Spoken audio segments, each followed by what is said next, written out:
Jadi nggak lama sebelum masalah importasi BBM, teman saya tanyain saya soal opini saya dengan bensin etanol.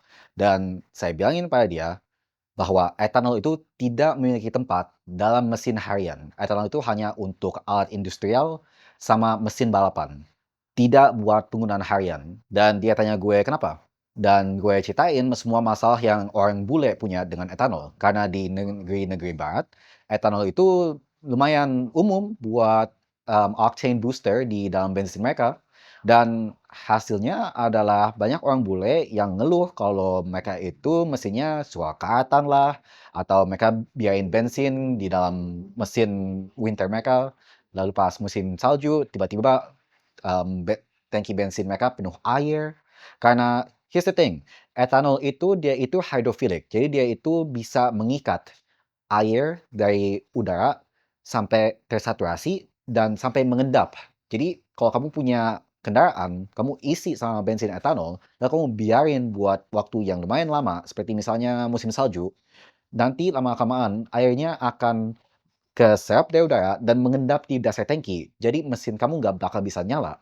Ya, saya jelasin semua masalah itu pada dia, dan akhirnya sekarang, like, look who's right. Turns out ethanol is not good for modern and like regular engines.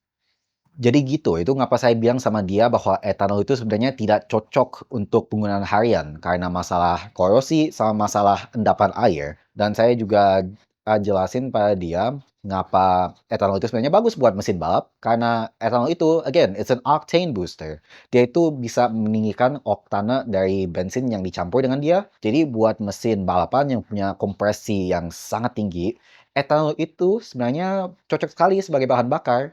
I mean, to be fair, Pertamina itu nggak sepenuhnya salah. I mean, kalau kita lihat etanol sebagai octane booster, dia itu benar. Apalagi dibanding dengan octane booster berbasis timbal. No, ethanol is way better than that nonsense. But still, it does not remove the fact that we will still have corrosion issues as well as water vapor issues. Itu alasan ngapa motor di Indonesia itu dibilang jangan pernah sampai ngediam sebulan atau lebih tanpa dipanasin, karena nanti lama-kelamaan air akan mengendap di dalam tangkinya, which is really bad. So yeah, kalau kamu tinggal di tempat di mana kamu itu bisa akses bensin yang tanpa etanol, just get that. Just please get that. Don't use ethanol mixed fuels. But if you live di tempat yang di mana kamu itu nggak ada pilihan kecuali bensin yang dicampur etanol, ya jangan sampai motor atau mobilnya diam untuk lebih daripada seminggu tanpa dipanasin, because you may have issues with water being stuck in the tank. Anyway, that's all I have to say. Terima kasih udah nonton rant saya, and I'll see you later. Bye-bye.